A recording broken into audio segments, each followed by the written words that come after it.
जय हिंद साथियों। आज का देखिए व्याकरण का हमारा नया टॉपिक है काव्य गुण का। देखिए किसी भी एग्जाम के अंदर एक दो प्रश्न बिल्कुल काव्य गुण से संबंधित पूछा जाता है।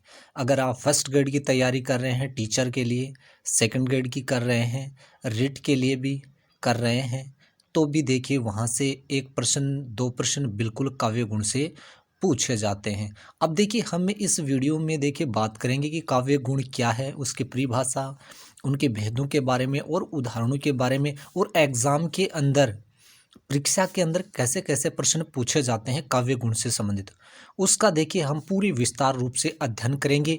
परीक्षा के अंदर हम आपको 100% विश्वास दिलाते, हम पे ट्रस्ट कीजिए कि आप जैसे ही उदाहरण को पढ़ोगे, प्रश्न को देखोगे, आप बिल्कुल उसमें से उत्तर आप छांट सकते हैं, इतना हम आपको विश्वास दिलाते हैं। सबसे पहले हम यहाँ बात करते हैं काव्य गुण से संबंधित।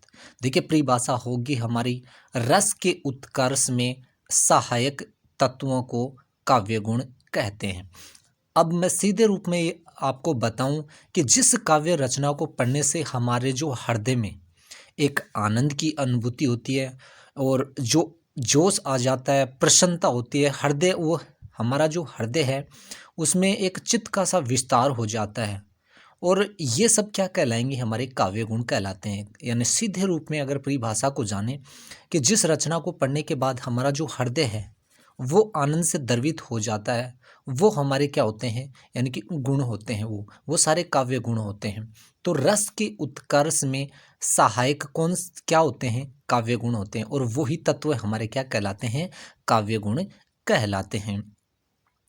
अब काव्य गुण के कितने भेद होते हैं, सीधे सीधे ऐसे भी प्रश्न पूछा जा सकता है। ये ना सोचें कि ऐसा प्रश्न नहीं पूछा जा सकता है, सीधे रूप में ऐसे भी प्रश्न पूछा जा सकता है कि काव्य गुण के कितने भेद होते हैं। साथियों काव्य गुण के 3 भेद होते हैं। ओज गुण, दूसरा होगा माधुर्य गुण, तीसरा होगा प्रसाद गुण। यहाँ से जो प्रश्न दो बनते हैं हमारे कि रस के उत्कर्ष में सहायक तत्वों को क्या कहते हैं, ऑप्शन में आपके अलग होगा, काव्य गुण कहेंगे या उसे और भी कई टॉपिकों के नाम आ जाएंगे, उसे अलंकार कहेंगे, छंद कहेंगे या उसे रस कहेंगे, कैसे भी ऑप्शन में होंगे। तो वहाँ पे देखिए हमारा जो मुख्य जो उद्देश्य है, उत्तर है, वो हमारा हो जाएगा कि उसे हम काव्य गुण कहते हैं। अगला देखिए हमारा प्रश्न होगा काव्य गुण के कितने भेद होते हैं। ऑप्शन में होगा हमारा 3 होगा, 5 होगा, 2 होगा या 6 होंगे। तो यहाँ पे देखिए काव्य गुण के 3 भेद होते हैं। एक फर्स्ट होगा हमारा या प्रथम होगा ओज गुण, दूसरा देखिए माधुर्य गुण होगा, और तीसरा प्रसाद गुण होगा। तो यहाँ से जितने प्रश्न बनने की संभावना है, कैसे एग्जाम में सरल से कठिन की ओर हम बढ़ेंगे कि कैसे कैसे प्रश्न पूछे जा सकते हैं, हर एक प्रश्न को हम कराने का पूरा पूरा प्रयास करेंगे। पहला हमारा देखिए ओज गुण की अगर हम चर्चा करें, नाम से ही हमें ये पता चल रहा है ओज गुण। देखिए जैसे ही मैंने जैसे जैसे ये टॉपिक यानी कि कराने के बाद जैसे जैसे हम आगे बढ़े हैं, मैं यहाँ पे उन टॉपिकों पे ही बात करता हूँ कि जहाँ से हम टॉपिक शुरू करते हैं मैं वहीं पे कह देता हूँ कि नाम में ही देखिए परिभाषा और उसका पूरा उद्देश्य है वो छिपा हुआ होता है। अगर नाम से ही हम उसका पूरा का पूरा विवेचन कर सकते हैं, वहाँ से उद्देश्य निकाल सकते हैं। देखिए ओज यानी कि जिस काव्य रचना को पढ़ने के बाद, यानी कि जिस कोई भी रचना होती है उसे पढ़ने के बाद हमारा जो हृदय है उसमें देखिए एक अलग से ही उत्साह आ जाता है, जोश आ जाता है, वीरता की भावना आ जाती है। वो सारे के सारे हमारे क्या है, वो देखिए वो हमारे ओजगुण के अंदर ही तो होता है। अब देखिए हम परिभाषा को जानेंगे कि जिस काव्य रचना हो, देखिए विस्तार रूप से परिभाषा को यानी कि एक साहित्य के हिसाब से अगर परिभाषा को जाने तो वो हम उसकी बात कर रहे हैं जिस काव्य रचना की सुनने या पढ़ने से चित्त का विस्तार हो और मन में तेज उत्पन्न हो, वहाँ ओज गुण पाया जाता है। अब बहुत से बच्चे या बहुत से बालक हैं वो ये सोच रहे होंगे कि चित्त का विस्तार का अर्थ क्या होता है। हमारे हृदय के अंदर देखिए बहुत सारी चेतनाएं, बहुत सारे जो विचार हैं, वो किसी काव्य रचना को पढ़ने के बाद में भावनाएं हैं वो हमारी कितनी संकुचित हो जाती हैं। विस्तार का अर्थ होता है कि बहुत सारे जो विचार हैं वो मन में बढ़ जाते हैं, वही देखिए यहाँ पे यानी कि हृदय के जो विचार हैं उनका विस्तार हो जाता है, यानी वो विस्तार रूप में फैल जाती हैं, बड़ी हो जाती हैं। अब देखिए हम सीधा सा अर्थ यहाँ पे मानेंगे कि जिस काव्य रचना के पढ़ने के बाद हमारा जो हृदय है उसमें देखिए कौन से विचार हैं या पाठक या श्रोता के मन में, यानी सुनने वाला या होता है ना उसके हृदय में देखिए, या पढ़ने वाला होता है उसके हृदय में उत्साह, वीरता, आवेश, जोश, उत्तेजना आदि का भाव उत्पन्न हो जाता है। वहाँ पे कौन सा गुण होगा या उसे क्या कहेंगे, उसे ओजगुण कहेंगे या वहाँ पर ओजगुण होता है। कहने का सीधा सीधा अर्थ यहाँ पे परिभाषा को लें कि जिस काव्य रचना को पढ़ने के बाद हमारे जो हृदय में उत्साह, वीरता, आवेश, जोश, उत्तेजना आदि के भाव उत्पन्न हो जाते हैं, या कोई भी रचना अगर कर देती है ऐसा काम, वो वहाँ पे कौन सा गुण होगा, वहाँ पे ओजगुण होगा। तो परिभाषा में आपको किसी भी प्रकार की दिक्कत नहीं होनी चाहिए। जहाँ पर भी ये लाइन मिल जाती है कि जिस रचना को पढ़ने के बाद पाठक या श्रोता के हृदय में उत्साह, वीरता, आवेश, जोश, ये रचना ये सारे भाव उत्पन्न हो जाते हैं, तो वहाँ पे कौन सा गुण होगा, हमारा ओजगुण होगा। यहाँ पे उदाहरण देखिए कि कौन सी ऐसी रचनाएं हैं, कौन सी ऐसी कविताएं हैं जिनको पढ़ने के बाद हमारे ये सारे भाव उत्पन्न हो जाएं। देखिए हम यहाँ पे उदाहरण के जरिए समझेंगे। मैं सत्य कहता हूँ सखे सुकुमार, मत जानो मुझे, यमराज से भी युद्ध में प्रस्तुत सदा मानो मुझे, है और की तो बात क्या गर्व मैं करता नहीं, मामा और निज तात से भी युद्ध में डरता नहीं। यहाँ पे ऐसी जो भावपूर्वक जो रचनाएं हैं जहाँ पे देखिए एक उत्साह, वीरता, आवेश, जोश और उत्तेजना आदि के भाव, ऐसी काव्य रचना के या ऐसी कविताएं जो पढ़ने के बाद जो हमारा जो हृदय है वो देखिए विचलित करने लगता है, प्रभावित हो जाता है। और ये तब देखिए हम हमारे मन में जो ये विचार हैं ये कुछ कर गुजरने के लिए उठते हैं कि मैं अब हिम्मत हारने वाला नहीं हूँ, मैं निरंतर अपनी मंजिल को पाने के लिए या मैं अपने दुश्मन को पराजित करने के लिए यानी कि दृढ़ संकल्प करता हूँ कि मैं ये कार्य कर सकता हूँ। ये ऐसी उत्तेजना की भावना, जोश की भावना, वीरता की भावना ओज गुण में पाई जाती है, या ओज गुण में ये सारे भाव पाए जाते। यही देखिए इस गुण की सबसे बड़ी पहचान है कि जैसे ही कोई भी ऐसी कविता या रचना पढ़ते हैं तो वहाँ पे हमें ऐसा जोश, ऐसी भावना, ऐसा सारा का सारा देखिए जोश मिल जाता है पढ़ने के बाद, तो हम ये माने कि वहाँ पे कौन सा गुण होगा, ओज गुण होगा। तो हम आराम से देखिए ये पता लगा सकते हैं, ये अलग छांट सकते हैं कि इस पंक्तियों में, इन पंक्तियों में या इस वाक्य में ये ओजगुण होगा। सिंहासन हिल उठे, राजवंशों ने भुकुटी तानी थी, बूढ़े भारत में भी आई फिर से नई जवानी थी। ऐसी जो रचनाएं होती हैं देखिए, जैसे हम पढ़ते हैं तो देखिए हमारा जो हृदय है वो जोश से भर जाता है, आवेश आ जाता है, और हम हमारी मातृभूमि के लिए देखिए एकदम से तत्पर तैयार हो जाते हैं कि हम अभी हमारी जो जवानी है वो बाकी है, हम मातृभूमि के लिए मर मिटने के लिए तैयार रहते हैं। जोश आ जाता है, एक उत्साह की भावना आ जाती है, उत्तेजना की या चमक की जो बात है वो ओज गुण में पाई जाती है। तो ये था हमारा ओजगुण। अब देखिए साथियों बात करते हैं यहाँ पे दूसरा जो हमारा महत्वपूर्ण, सबसे महत्वपूर्ण जो गुण है देखिए काव्य गुण का, वो है माधुर्य गुण, यानी मधुरता की भावना। अब देखिए परिभाषा को जानेंगे कि जिस काव्य रचना के पढ़ने या सुनने से पाठक व श्रोता का हृदय आनंद से भर जाता है या आनंद से द्रवित हो जाए, वहाँ पर कौन सा गुण होगा, उस वहाँ पर माधुर्य गुण होगा। सीधे रूप में अगर परिभाषा को समझें कि जिस काव्य रचना को पढ़ने या सुनने के बाद हमारा जो हृदय है वो अगर आनंद से द्रवित हो जाए या हमें आनंद की अनुभूति हो जाए, तो वहाँ पे कौन सा गुण होगा, माधुर्य गुण होगा। दोनों काव्य गुणों के अंदर यही अंतर होगा। देखिए, ओज गुण में कोई भी रचना जो हमने पढ़ी वहाँ पे उत्साह, वीरता, उत्तेजना, तेज, ये सारे सारे भाव क्या थे, पाठक व श्रोता के मन में उठते थे। वहाँ पे ओज गुण की हमने पहचान बताई। माधुर्य गुण के अंदर देखिए, कोई भी अगर कविता पढ़ेंगे, कोई भी अगर रचना पढ़ेंगे, तो हमें देखिए एक अलग से ही उस रचना को पढ़ने के बाद एक आनंद की अनुभूति होती है। और वो आनंद की अनुभूति जिस भी रचना में, जिस भी कविता में हो जाती है, तो वहाँ पे हमें समझ लेना है, हमें जान लेना है कि वहाँ पे कौन सा गुण होगा, माधुर्य गुण। क्योंकि देखिए, कोई भी रचना पढ़ते हैं तो वहाँ पे बिल्कुल वहाँ से अलग अलग भावनाएं या भावनाएं उत्पन्न जरूर होती हैं। इसी प्रकार से देखिए, माधुर्य गुण के अंदर भी देखिए, यानी कि पाठक व श्रोता होता है, जैसे भी किसी भी कविता रचना को पढ़ता है तो उसका हृदय है वो देखिए आनंद से द्रवित हो जाता है, और उस कविता रचना को पढ़ने के बाद उसे मज़ा आता है, या हम कहें कि आनंद की अनुभूति होती है, तो वहाँ पे माधुर्य गुण होगा। देखिए, उदाहरण के जरूर स्वरूप हम समझेंगे। निरखी सखी ये खंजन आए, फेरे उन मेरे रंजन ने, इधर नयन मन भाए। देखिए, यहाँ पर इस पंक्ति को या इस दोहे को पढ़ने के बाद अगर हम बात करते हैं, इस उदाहरण को पढ़ने के बाद देखिए, निरखी सखी ये खंजन आए, फेरे उन मेरे रंजन ने, इधर नयन मन भाए। यहाँ पे देखिए मधुरता की भावना, मन है वो जैसे ही देखिए, या पाठक व श्रोता का जो हृदय है, ऐसी रचना पढ़ने के बाद में देखिए उसे बहुत ही मज़ा आता है, या उसे आनंद की अनुभूति होती है, वहाँ पे माधुर्य गुण होता है।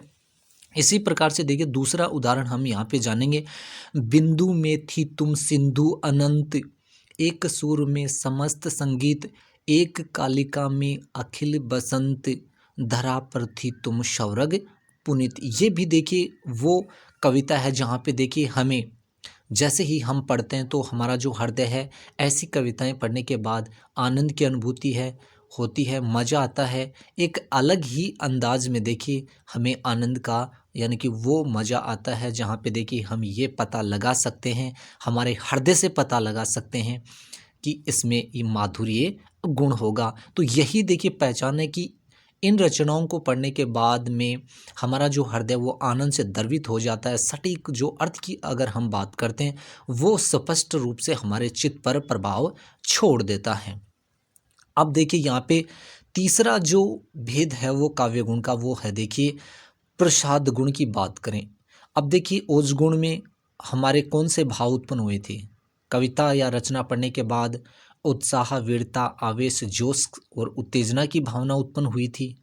अब देखिए, माधुर्य गुण में क्या था कि माधुर्य गुण के अंदर कोई भी रचना या कविता पढ़ने के बाद में हमारा जो हृदय है वो आनंद से द्रवित हो जाता था। यानी कि रचना को पढ़ने के बाद हमें एक अलग ही आनंद की अनुभूति होती थी, एक अलग ही, यानी कि मज़ा आ जाता। वाह, कई बार हम कहते हैं कि वाह क्या कविता थी, मज़ा आ गया, एक आनंद की सी अनुभूति हो गई। इसी प्रकार से देखिए प्रसाद गुण है हमारा, वहाँ पे देखिए, वहाँ पे हमारा जो हृदय किसी भी काव्य रचना को पढ़ने के बाद में देखिए वो प्रसन्नता की भावना होगी।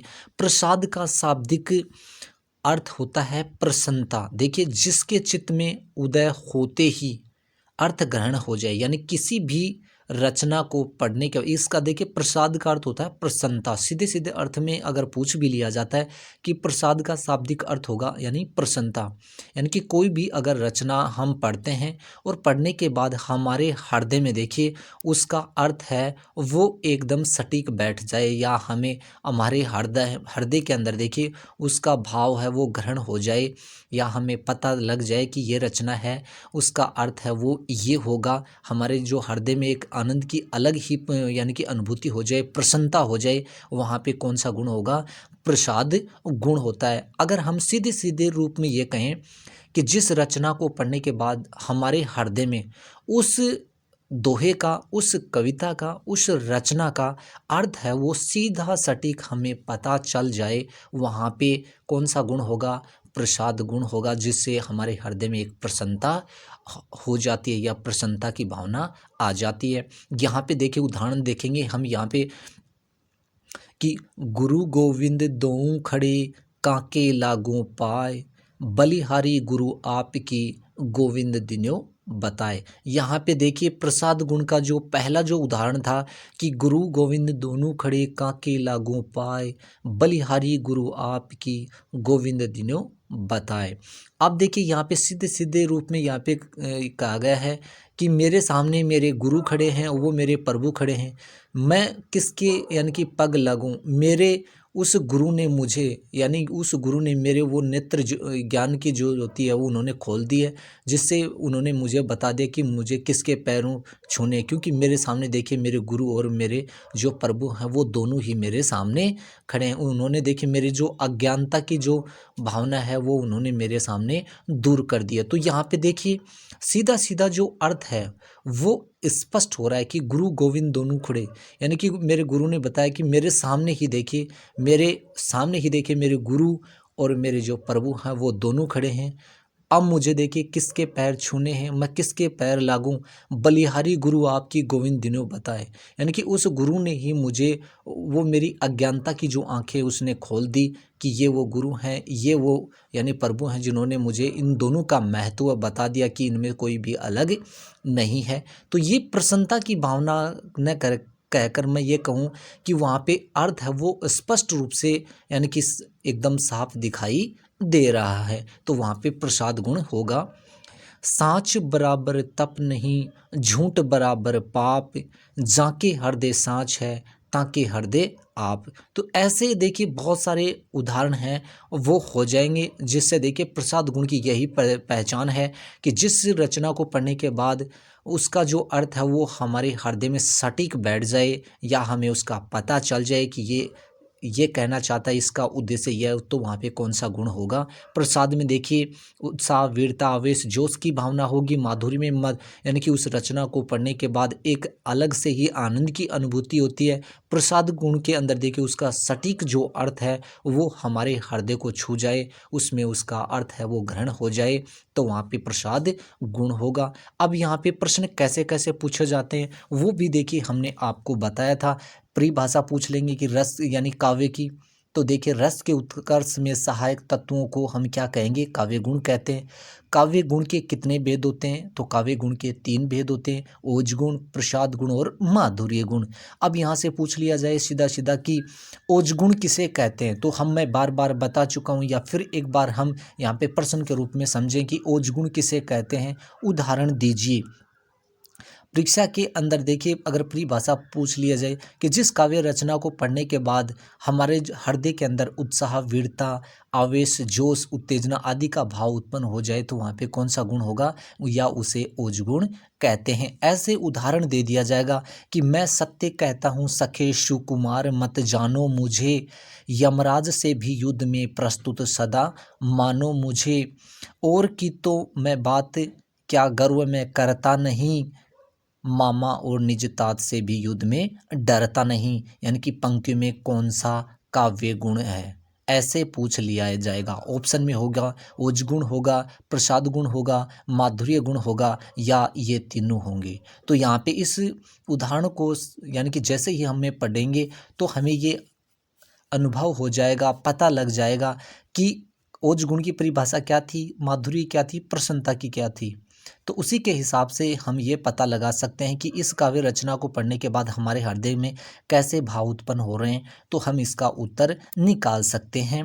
इसी प्रकार से देखिए अगला प्रश्न कैसे बन सकता है, माधुर्य गुण की परिभाषा पूछ सकते हैं, इसका उदाहरण पूछ सकते हैं, या निरखी सखी ये खंजन आए, फेरे उन मेरे रंजन ने, इधर नयन मन भाई। ऐसे यानी कि देखकर ये पूछ लिया जाएगा कि इसमें कौन सा काव्य गुण है। तो यहाँ पे देखिए पढ़ने के बाद हमारा जो हृदय है वो आनंद से द्रवित हो जाए, वहाँ पे कौन सा गुण होगा, माधुर्य गुण होगा। इसी प्रकार से देखिए प्रसाद गुण में पूछ लिया जाए कि साँच बराबर तप नहीं, झूठ बराबर पाप, जाके हृदय साँच है, ताके हृदय आप। इन पंक्तियों में कौन सा काव्य गुण है, तो यहाँ पे जैसे ही हम पढ़ेंगे तो हमें ये पता लग जाएगा कि उस रचना को पढ़ने के बाद कि इसका सीधा सा जो अर्थ है वो हमारे हृदय में बैठ जाए, या उसका पता लग जाए, तो वहाँ पे कौन सा काव्य गुण होगा, प्रसाद गुण होगा। तो कैसे भी यानी किसी भी एग्ज़ाम की आप तैयारी कर रहे हैं तो वहाँ पर देखिए ऐसे ही प्रश्न बनेंगे। उदाहरण ये हम नहीं कहते कि यही होंगे, उदाहरण कोई भी होंगे। आपको इनकी परिभाषाएँ ध्यान रखना है, जो नियम जो हमने बताए हैं कि इनकी कैसे पहचान करेंगे, आपको उत्तर कैसे हल करना है, तो आपको ऐसे ही क हल करना है। एक भी प्रश्न आपका बिल्कुल गलत नहीं हो सकता है, नहीं होगा। हम आपको पूरा विश्वास दिलाते हैं कि आप हम पे ट्रस्ट कीजिए, हम पे विश्वास कीजिए और निरंतर आप निरंतरता बनाए रखें, निरंतर अध्ययन करते रहें और बार-बार आप अभ्यास करेंगे तो देखिए एक भी प्रश्न आपका गलत नहीं होगा। जय हिंद, जय भारत।